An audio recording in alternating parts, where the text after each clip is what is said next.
তো বোঝে না রে কি যেন কি। বন্যা দুর্গতদের পাশে সঙ্গীতের সুরে মানবিক উদ্যোগে মনীন্দ্র বর্মন। উত্তরবঙ্গের ভয়াবহ বন্যা পরিস্থিতিতে যখন বহু মানুষ ঘরবাড়ি হারিয়ে বিপন্ন জীবনে দিন কাটাচ্ছেন, ঠিক সেই সময় এক অনন্য মানবিক উদ্যোগে এগিয়ে এলেন উত্তরবঙ্গের জনপ্রিয় ও ভাইরাল সঙ্গীত শিল্পী মনীন্দ্র বর্মন, যিনি অতীতে নিজের সঙ্গীত জীবন ও সৃষ্টিশীলতাকে ঘিরে রাজ্য প্রশাসনের নানা সমস্যার সম্মুখীন হয়েছিলেন। আজ তিনিই প্রমাণ করলেন শিল্পী শুধু বিনোদনের নয়, মানবতারও দূত। মাথাভাঙার বিভিন্ন মোড়, কোর্ট চত্বর ও জনবহুল এলাকায় তিনি স্বতঃস্ফূর্তভাবে গান গেয়ে দুর্গতদের জন্য অর্থ সংগ্রহ করছেন। সংগৃহীত সেই অর্থ তিনি তুলে দেবেন বন্যা কবলিত অসহায় ও গরিব মানুষের হাতে।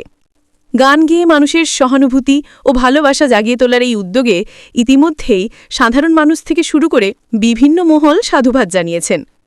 স্থানীয় বাসিন্দাদের মতে মনীন্দ্রর এই উদ্যোগ আমাদের মন ছুঁয়ে গেছে। তিনি নিজের খ্যাতিকে ব্যবহার করছেন মানুষের জন্য। এটা সত্যি অনুপ্রেরণাদায়ক। মানবতার সুরে বাঁধাই প্রচেষ্টা প্রমাণ করে দেয় সঙ্গীত শুধু মঞ্চে নয়, মানুষের মনেও আলো ছড়াতে পারে। মনীন্দ্র বর্মনের এই উদ্যোগ নিঃসন্দেহে উত্তরবঙ্গের সামাজিক মানবিকতার এক উজ্জ্বল দৃষ্টান্ত হয়ে থাকবে। উত্তরবঙ্গের এই বন্যা দুর্গত মানুষদের পাশে আপনাদের সকলের সহযোগিতা কামনা করি। আজকে আমরা গতকালকে ধুপগুড়িতে গেছিলাম তাদেরকে একটু দেখার জন্য, সত্যি চোখের জল ধরে রাখতে পারিনি। সেখানে এমন একটা অবস্থা হয়ে দাঁড়িয়েছে, মানে মানুষদের রান্নাবাড়ি করে খাবে তার কোনো ব্যবস্থা নেই, একটু বন্দোবস্ত নেই। তাদের যে হাঁড়ি ঘোড়া বাটি গ্লাস সব বন্যার জন্য ভেসে গেছে। তাই সকলের কাছে অনুরোধ, আপনারা যে যেরকম পারেন সেই দুর্গতদের সাহায্যের জন্য হাত বাড়িয়ে দেবেন, এই আশা রাখছি।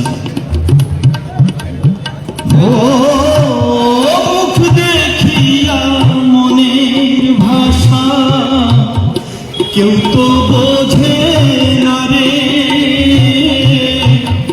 মাগো তুমি আছো কোথায় আর কি পাবো ফিরে। ও মুখ দেখিয়া